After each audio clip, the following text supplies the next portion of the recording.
Louvado seja nosso Senhor Jesus Cristo, para sempre seja louvado. Em nome do Pai, do Filho e do Espírito Santo. Amém. É com grande alegria que nós nos encontramos aqui para mais uma aula. Seja bem-vindo, seja bem-vinda à aula 9, onde nós iremos esclarecer os esclarecimentos da batalha espiritual, alguns pontos que a gente vai reforçar, como nós vimos na aula anterior, na aula 8, a ação do demônio, né? Trazendo alguns esclarecimentos ainda daquela aula para esse complemento de hoje e para aquilo que ainda nós vamos falar nesse momento, né? Então, a ação do demônio, nós vimos que ele pode agir de várias formas. Nós vimos as formas do mal atacar uma pessoa através da tentação, opressão, vexação, infestação, obsessão e o último grau, que é a possessão. E na aula anterior nós vimos os meios também que ele pode usar para poder nos atacar. E também existem duas ações, né? Existe a ação do ataque que pode ser anatural ou preternatural. Então, por exemplo, a ação natural, preternatural, é algo da natureza, e aquilo que o demônio ele age, por exemplo, fazer um objeto levitar, é uma ação preternatural. Por quê? Sobrenatural é somente Deus que pode realizar. Por quê? Porque está sobre a natureza humana, né? Então, por exemplo, o demônio ele pode fazer um líquido sair de uma garrafa e transferir para outra, mas ele não tem o poder de criar um órgão humano do nada. Isso seria uma ação sobrenatural. Deus pode criar uma pessoa do nada, né? Então, na parte natural, a atuação que se adequa ao trabalho da natureza, o universo material. Então, o demônio ele não pode mudar a matéria, né? Então, por exemplo, a parte preternatural é a ação que vai além das obras da natureza, o que é fruto da atuação de uma natureza angélica ou demoníaca é preternatural. Praeternatural, ou seja, mais além da natureza. É natural que tenha, por exemplo, tempestades, chuva. Mas o que seria uma ação preternatural? O demônio também tem poder de provocar tempestades, ondas, agitação no mar. Então, aquilo que é além da natureza, aquela ação toda, ele pode causar, entendeu? Então, isso é uma ação preternatural, por exemplo. Então, os demônios eles podem fazer levitar um objeto, transformar algo instantaneamente, eles podem fazer coisas que vão além da possibilidade do mundo natural, né?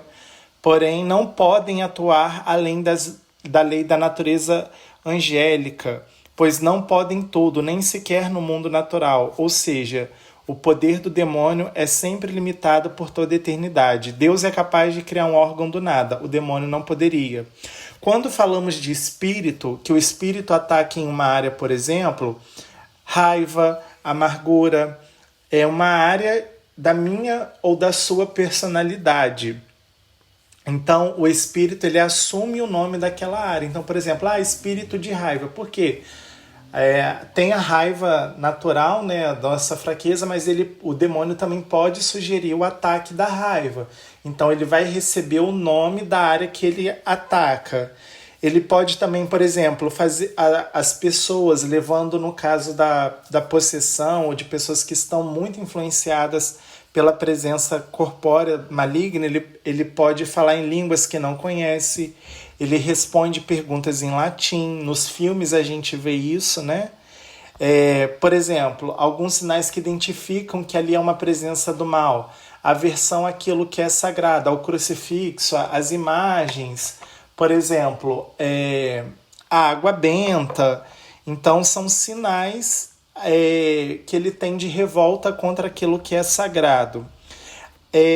Uma outra forma de identificar que aquela pessoa, por exemplo, diante de uma situação física que a pessoa está ali possivelmente possessa, o que ajuda a identificar também? Violência que a pessoa demonstra. Por exemplo, Às vezes, um espírito só possuindo a pessoa não dá garantia da possessão, mas pode ajudar a identificar.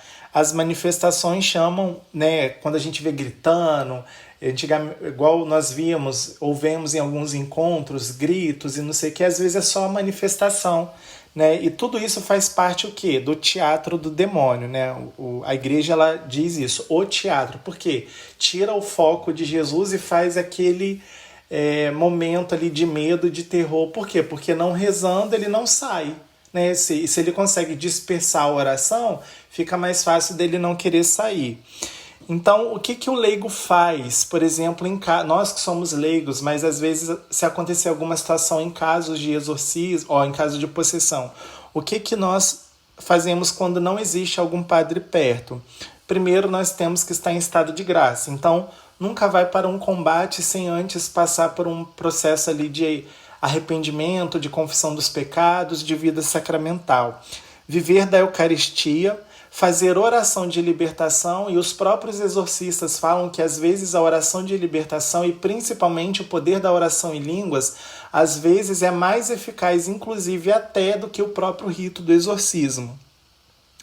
A oração de libertação. Então, viver em estado de graça, Eucaristia e oração de libertação. E a oração de libertação ela é sempre direcionada à pessoa de Jesus e nunca gente direta. Então, Senhor, que em teu nome que o Senhor o expulse esse mal.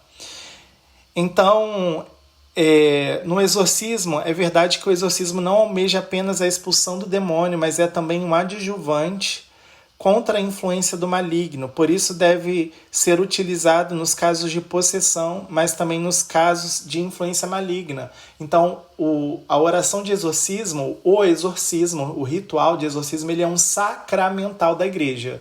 Né? Ele não é um sacramento, é um sacramental e pode ser usado, por exemplo, às vezes você comprou uma casa e aquela casa ali foi um centro de ocultismo. Você pode purificar a casa com um rito de exorcismo. Ou, por exemplo, você está num lugar e aí portas e janelas estão batendo, por exemplo, mas não está ventando. Isso são influências malignas. Então você pode convidar um padre para fazer o rito do exorcismo no ambiente para que aquele lugar esteja liberto do poder do mal.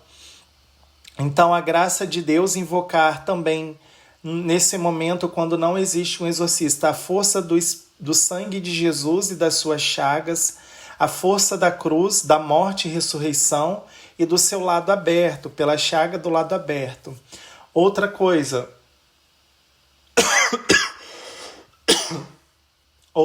que nós podemos fazer é invocar o Espírito Santo, porque nada acontece que não seja obra do Senhor, né? Obra do Espírito Santo, até inclusive ele permitir essas manifestações. Depois nós invocamos também a Virgem Maria, aquela que esmaga a cabeça de Satanás, e São José. Enquanto Maria pisa na cabeça da serpente, São José corta o rabo da serpente e a cabeça da serpente com o machado dele. Então, o machado da humildade, né? Então, é muito importante invocarmos os santos nesses momentos para se fazerem presente. Invocar também o auxílio dos anjos e dos santos. No ritual romano de exorcismo, no número 14 dos preliminares, vai dizer assim: o exorcista é alertado, por que é bom a gente conhecer? Porque quando a gente precisar ajudar um padre, às vezes nós vamos saber como nos portar, como reagir nesses momentos. Deus ele nos forma também para sermos auxílio também nessas horas de combate espiritual com os sacerdotes.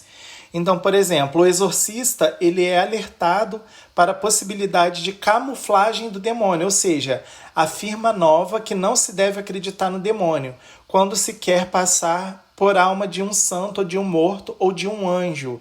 É um aviso precioso, porque o demônio procura boa vontade enganar o exorcista.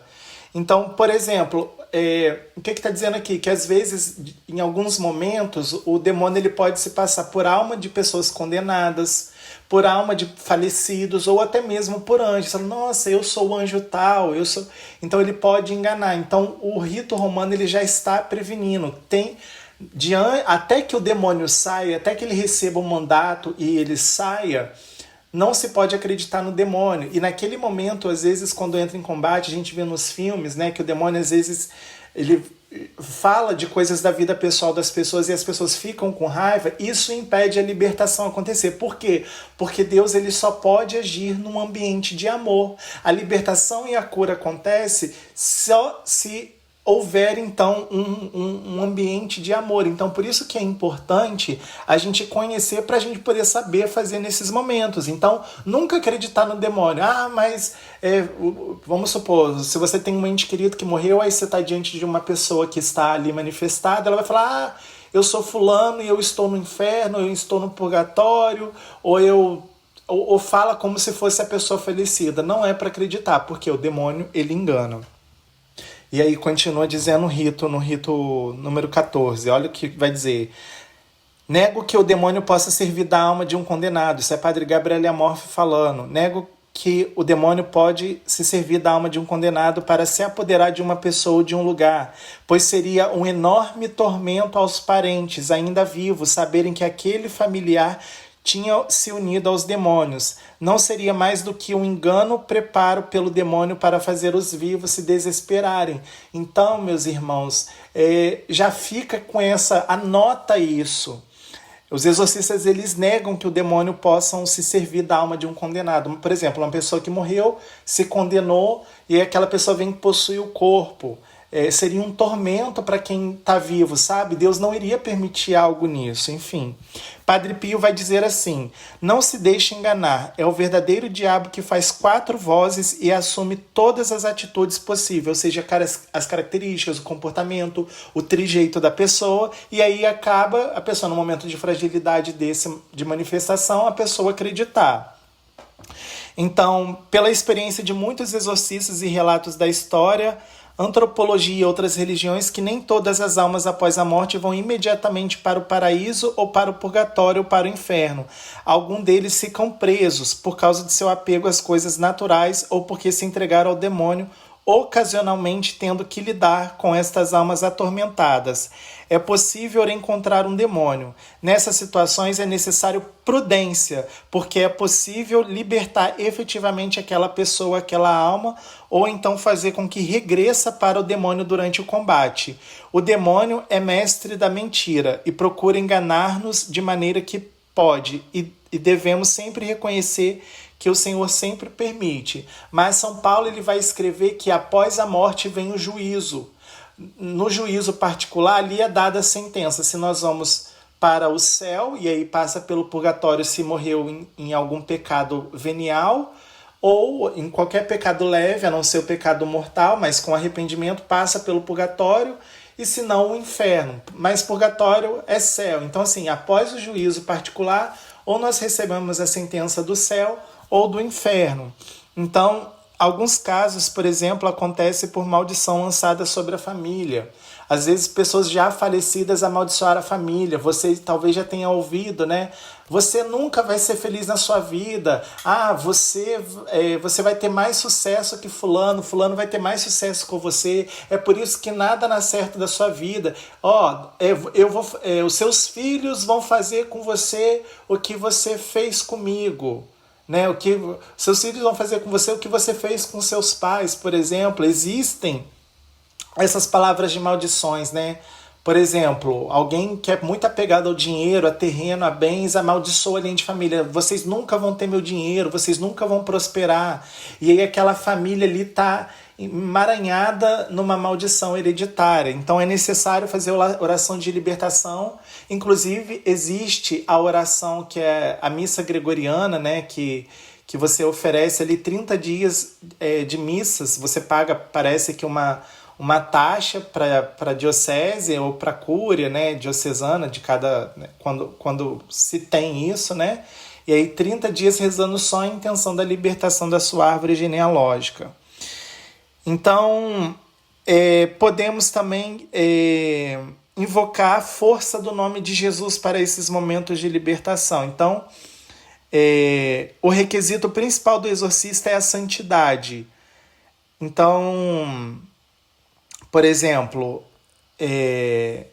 Existia também até o colar de São Vicino de Sasina também, que era um colar da Itália que se usava no pescoço, né, para momentos de libertação, mas invocar o nome de Jesus, a Virgem Maria, a vida sacramental, a vida de santidade que é importante no combate.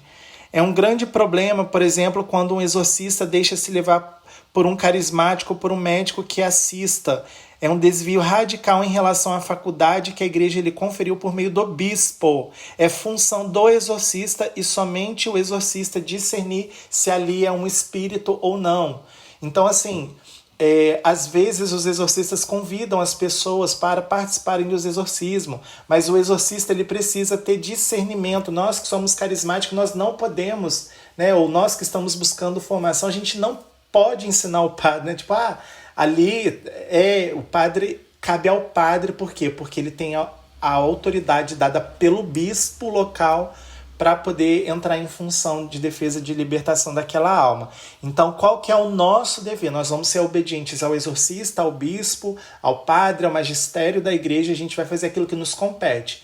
Né, ficar em oração, rezando o rosário, orando em línguas, ajudando em algum momento, se for possível. Por exemplo, nos momentos de onde tem manifestação ou ataques do demônio, possessão, a gente tem que... Não precisa ter medo da pessoa porque não pula. A gente tem que proteger a cabeça da pessoa para que ela não fique se debatendo, segurar a cabeça para que a língua não enrole na boca, né, e sufoque a pessoa, travar para que não se machuque, guardar as coisas pontiagudas, né, que não ficar perto, porque pode machucar, enfim.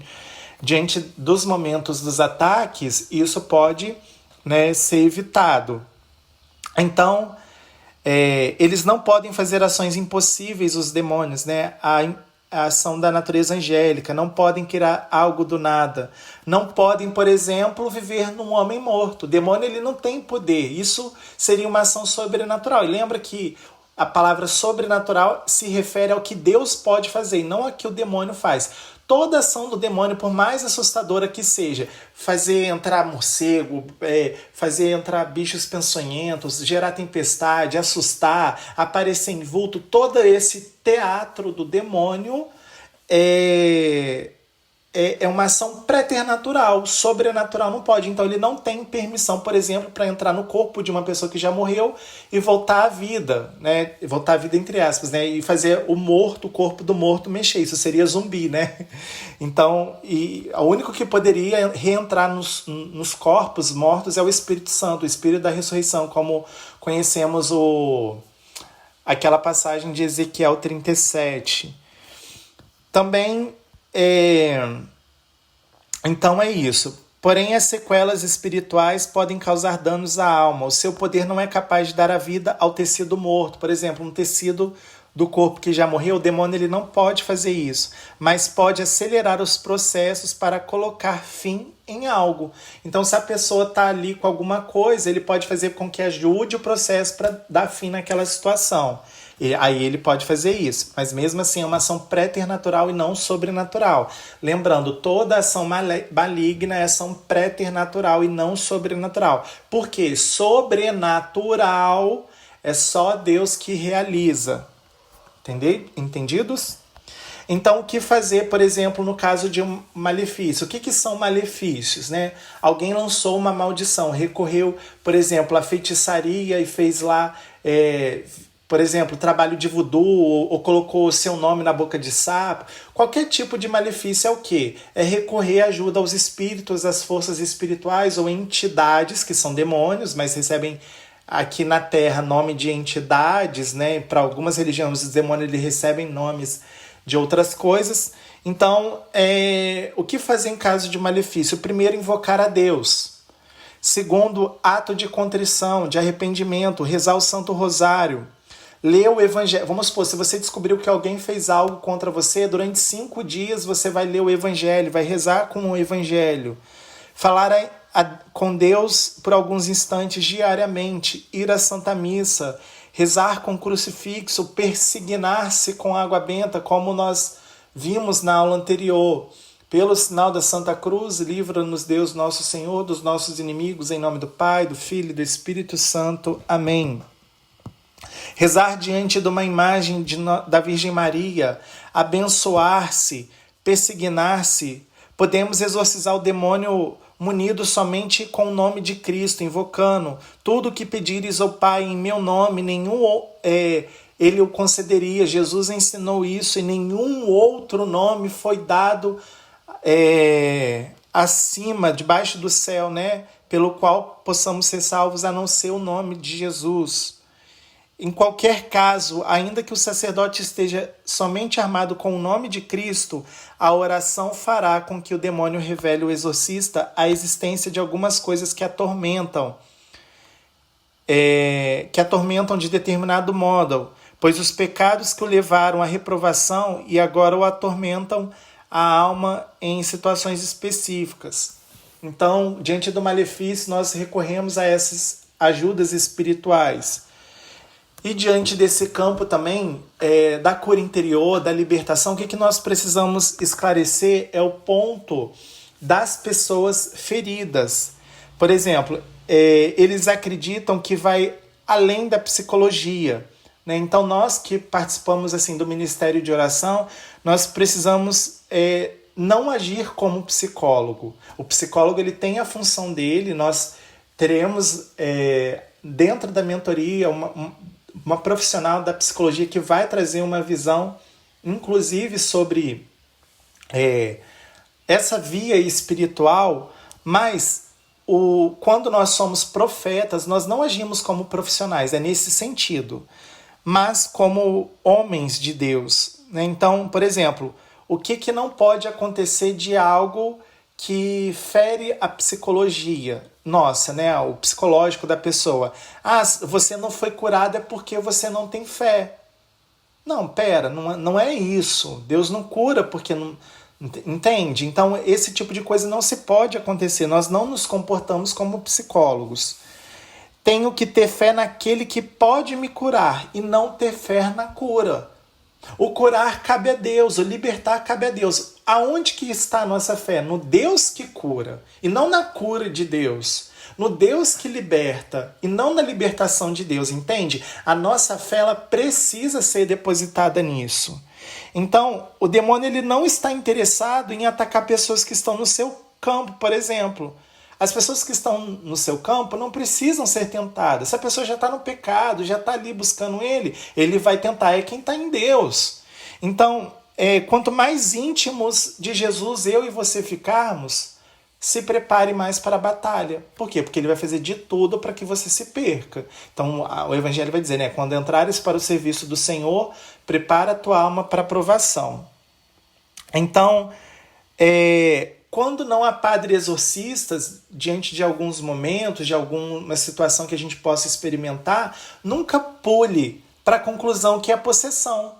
Nunca diga para alguém que ela é possuída pelo demônio. Nunca diga para alguém que ela está sendo agida pelo demônio.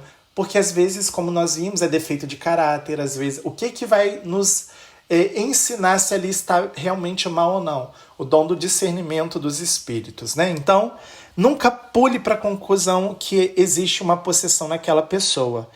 E o mais importante é frequentar os sacramentos, confissão e eucaristia, participar de um grupo de oração. Você está preparando o terreno. Quando você está sendo atacado por mal e você frequenta os sacramentos, invoca o nome de Jesus, faz essas outras práticas que eu te falei, busca um grupo de oração, você prepara o terreno e vai tirando aquela pessoa, você vai tirando a sua alma também do poder da ação do mal. Então, na ausência do padre, por exemplo, em alguns momentos sobre si mesmo, sobre outras pessoas, o que se pode ser feito é a oração de libertação, que é se dirigida na pessoa de Jesus, pedindo para que ele o liberte. Nós não podemos dar o mandato, né, que é a ordem do demônio. Olha, em nome... Oi, demônio, eu estou conversando com você e você sai agora. Não, nós não podemos isso. Por quê? A igreja nos ensina que é para nos proteger, para nos resguardar. Nós não temos autoridade para dialogar com o mal, porque a igreja ela sabe o que faz e ela sabe o que é a batalha espiritual. Então, Senhor, que em teu nome, Jesus, que o Senhor o tire esse mal daqui. Senhor, que agora nesse momento, como eu estou estudando, que a sua presença já tire todo o mal daqui deste lugar, que essa pessoa seja liberta no teu sangue, que o teu sangue cure, que o teu sangue liberte, que o poder do teu nome expulse todo o mal. Tá vendo que a oração é sempre direta a Deus e nunca a gente direto com o mal? Então é assim. Então, nós precisamos estar revestidos também com jejum e oração. Jesus ele fala que existem algumas espécies, algumas espécies de demônio que só é expulso com jejum e oração. Então, existem alguns perigos de pessoas que não fazem formação. Por exemplo, a pessoa ela está exposta a sofrer os contra-ataques do demônio. Por quê? Porque ela vai fazendo coisa que ela acha que é certo e ela pode sofrer retaliação.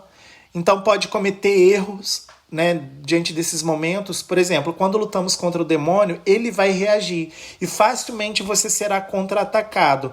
A desobediência espiritual e a falta de formação pode acarretar problemas e sequelas graves, porque o demônio ele não brinca. Então, por exemplo, se você vai rezar pelo ódio, você vai ser contra-atacado no ódio. Se você vai rezar pela cura interior de alguém, você vai ser atacado se você reza pela falta de perdão, você vai ser contra-atacado nisso. Ou seja, o demônio ele vai colocar situações para você brigar com alguém e para que você fique com mágoa, ressentimento. Então, você vai ser contra-atacado. A primeira categoria também de um esclarecimento espiritual que a gente precisa ter é que existem as pessoas que não acreditam no maligno, e a segunda categoria é as pessoas que acreditam no demônio, mas preferem falar em verdade que Jesus é o centro, mas não é verdade que devemos falar com o inimigo. Então, por exemplo, às vezes vai ter aquelas pessoas assim que não acreditam no demônio, aquelas que acreditam que vê ele também em tudo, são aquelas, por exemplo, que tudo o que acontece é um demônio. Pensamento errado, um contratempo, um acidente. O chuveiro queimou, é o demônio. Eu tropecei e chutei o dedinho na quina da mesa. É o demônio. Essas pessoas que veem demônio em tudo correm um grande risco. E tem aqueles que não acreditam em nada. Então essa atitude é muito perigosa. Assim damos autoridade ao demônio quando nós vemos ele em tudo. Toda vez que você fica falando que tudo é do demônio, você está dando autoridade para ele. O padre Gabriel Amorf, por exemplo, ele fala de 4 causas que levam à possessão demoníaca, que a primeira é por permissão divina. A segunda é o malefício de qual ela é vítima. Às vezes ou a pessoa se consagrou ao demônio indo em lugares do ocultismo, ou ela foi consagrada, né, de alguma forma, foi vítima de um malefício. O terceiro ponto é a pessoa ela frequenta lugares perigosos. Por exemplo, lugares de ocultismo, lugares onde existe muita sodomia, né, enfim. Ou qualquer outro lugar que tenha os excessos de pecados. O quarto malefício é por persistência de culpas em pecados graves e múltiplas. Por exemplo, se uma pessoa ela comete muitos pecados graves e ela acumula aquilo, isso também pode ser, sim, uma entrada, uma forma que leva a pessoa à possessão. O demônio ele pode dar poder e benefício a qualquer um que faz, por exemplo, com os magos e os bruxos. Ele pode dar poder a qualquer um. Né? Ele, por exemplo, o poder da adivinhação e provocar, no caso do poder da adivinhação, por exemplo, de provocar perturbações, podem também dar vantagem materiais, riqueza, sucesso, prazeres. Mas uma vez que o demônio apenas pode fazer o mal e querer o mal, combina sempre esses dons com grandes sofrimentos. Por isso, aqueles que pedem os dons a Satanás fazem um péssimo negócio, vivem um inferno já nesta terra, e se não se converterem, irão vivê-lo de outra vida, na outra vida também. O demônio ele não está interessado em atacar pessoas que estão no seu campo. Então, por exemplo, a gente precisa reconhecer isso, que aqueles que buscam o demônio, o ocultismo, os lugares onde ele está, vai ter a consequência. Mas existe uma desesperança nisso? Não. Porque basta a pessoa ela ter consciência E um ato de vontade, basta ela falar assim: Senhor, eu me arrependo, eu entrego a minha vida a Ti, para o contrato de Satanás ser desfeito. Basta um ato de contrição, arrependimento sincero, proposta de emenda, né? Uma intenção reta de emenda de não mais pecar, confissão e oração, né? E buscando a vida de santidade para que esse contrato espiritual seja desfeito. Né? Então, basta no momento de terror, se a pessoa se arrependeu, se ela se arrepender e pedir perdão a Deus, naquele momento Deus já dá a graça do retorno para ela, porque Deus, ele acolhe um sentimento e nós fomos criados para Deus. Por isso que no ato da decisão de não mais compactuar com esses males, nós temos salvação. É claro que talvez ele tenha algum contra-ataque, né? Porque o demônio ele vai ficar furioso, mas você vai ser livre e liberto. Ou se você conhece alguém que participe, ensinar essas pessoas que basta um ato de vontade, de contrição, para aquela pessoa ser livre, ser liberta. Então,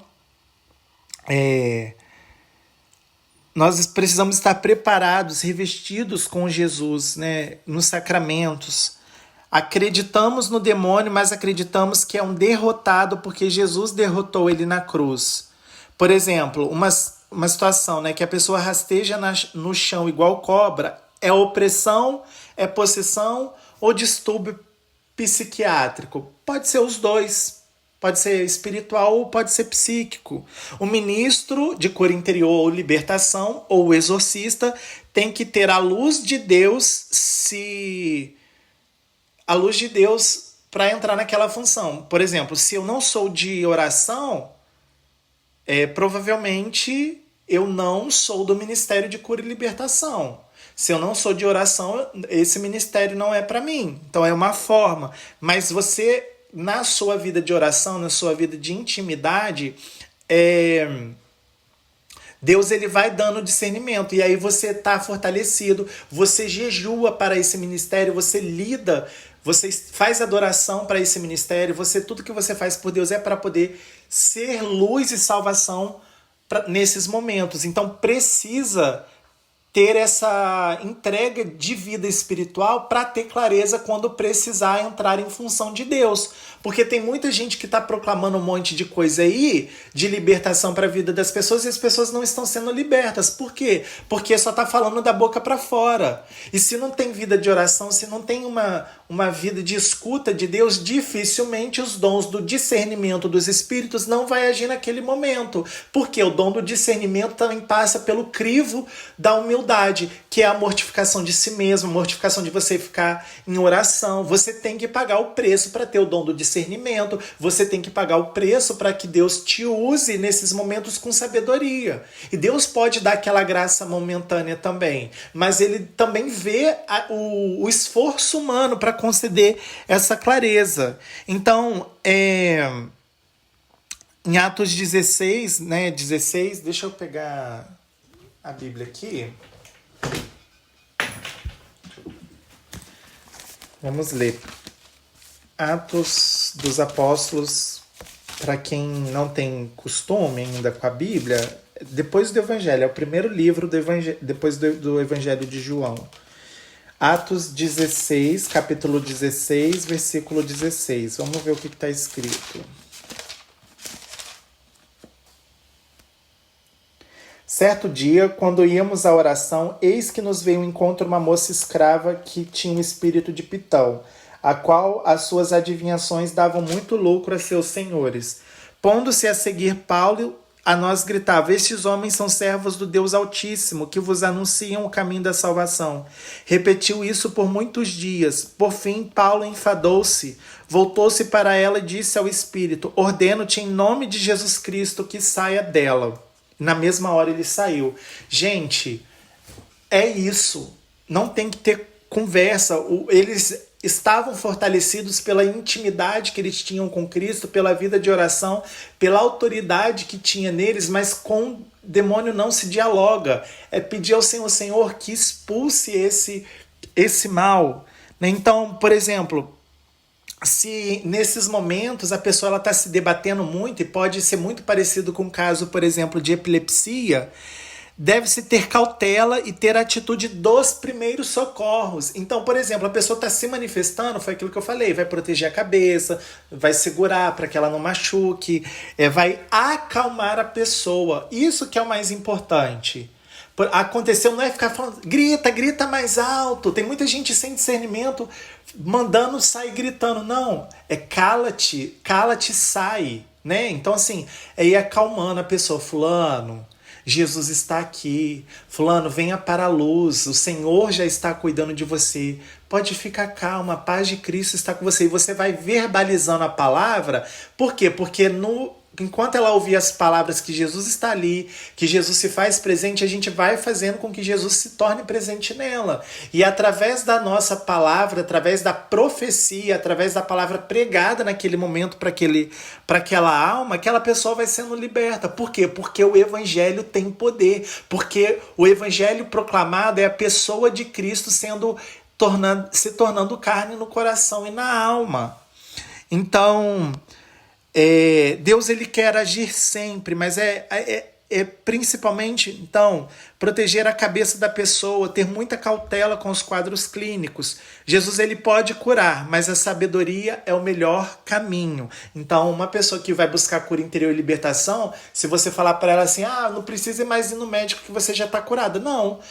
Olha, se Deus deu um discernimento, confirmou, se houve realmente uma unção ali, olha, o Senhor mostrou que você foi curada, mas mesmo assim vai buscar o médico, vai fazer o tratamento. E os médicos é que vão confirmar, não é a gente. Por quê? Porque Deus ele trabalha na ordem da humanidade. Então, a gente tem que ter muita sabedoria e prudência, não é sair desesperado achando que tudo é demônio, ou que se eu falar em primeira pessoa, a gente não tem autoridade para falar em primeira pessoa, reforçando isso, mas o que precisamos saber?